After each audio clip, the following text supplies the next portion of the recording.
বাড়িতেই খুব সহজে করে নাও গোপালের অঙ্গরাগ। দেখো সেই জন্য কিন্তু আমি নিয়ে নিয়েছি এখানে একটা নীল পেইন্ট রিমুভার আর নিয়ে নিয়েছি কিছুটা কটন। এবার ওই পেইন্ট রিমুভার খানিকটা কটনের মধ্যে নিয়ে সেটা দিয়ে ভালো করে গোপালকে পরিষ্কার করে নিতে হবে। এবারে দেখো গোপু সোনার চোখটা কিছুটা উঠে উঠে মতো গেছিল, সেই জন্য আমি একটা এনসেল দিয়ে গোপাল সোনার দুটো চোখ বানিয়ে নিলাম। এবার আমি একটা হোয়াইট ফেব্রিক কালার দিয়ে চোখের বেসটা করে নিলাম। এখানে আমি রং করার ক্ষেত্রে ক্যামেলের ফেব্রিক কালারটা ইউজ করেছি। এখানে দেখো আমি একটা রেড কালার দিয়ে গোপু সোনার পায়ের আলতাও এঁকে নিচ্ছি। তোমরা যারা বাড়িতে বসে গোপালের অঙ্গরাগ করবে ভাবছো, তারা কিন্তু দোকানে গিয়ে কিছু প্রয়োজনীয় ফেব্রিক কালার কিনে নিয়ে এসো।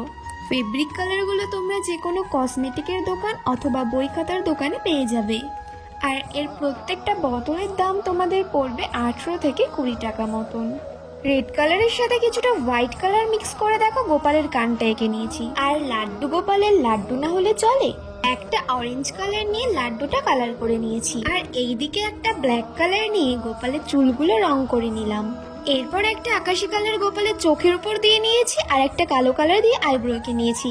এরপর একটা সাদা ফেব্রিক কালার নিয়ে একটা চিকন তুলির সাহায্যে আলতার সাইডে ফোটা ফোটা দিয়ে নিয়েছি আর গোপালের ছোট্ট ছোট্ট নখ তৈরি করে নিয়েছি। সেম প্রসেসে দেখো আমি হাতেও তৈরি করে নিলাম।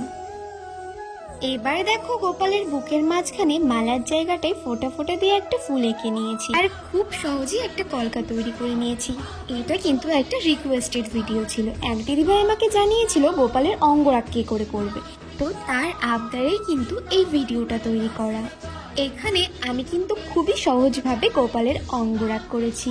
তোমরা যারা আঁকতে জানো না তারাও কিন্তু খুব সহজে একটি সরু তুলির সাহায্যে এই পদ্ধতিতে অঙ্গরাগ করতে পারবে। আর এইদিকে জানো তো গোপালের বুকে ছোট্ট একটা পায়ের চিহ্ন ছিল। আর আমি কৃষ্ণের সবচেয়ে প্রিয় নাম রাধা দেখো তার বুকের বাম দিকটাই লিখে দিয়েছি। এবার গোপালের ঠোঁটটাকে সুন্দর করে লাল রং করে নিলাম। এবার আমাদের মেইন কাজ চোখটাকে রং করা। জানো তো আমার সব থেকে প্রিয় কাজ হলো চোখ আঁকা। দেখো একটা কালো কালার নিয়ে বড় বড় করে চোখের মণিগুলো এঁকে নিয়েছি। এরপর কিন্তু একটা আকাশি কালার চোখের মণির ভিতরে দিয়ে নিয়েছি। এবার দেখো আমাদের গোপু সোনাকে সুন্দর করে তিলক পরিয়ে সাজিয়ে নেব। গোপাল সোনাকে ত্রিলক পরাতে পরাতে তোমরা কিন্তু কমেন্টে গিয়ে হরে কৃষ্ণ লিখে দাও। দেখো আমাদের ছোট্ট গোপালকে ত্রিলোক চন্দনে সুন্দর করে সাজিয়ে নিয়েছি।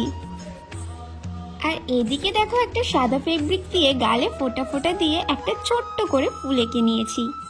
এবার একটা লাল ফেব্রিক নিয়ে তিলকের মাঝখানে দেখো একটা লাল চন্দন এঁকে নিলাম। এই তো আমাদের গোপাল সোনার অঙ্গরাগ কিন্তু একদম কমপ্লিট। ছোট্ট গোপাল সোনাকে কেমন লাগছে অবশ্যই কিন্তু কমেন্ট করে জানিও।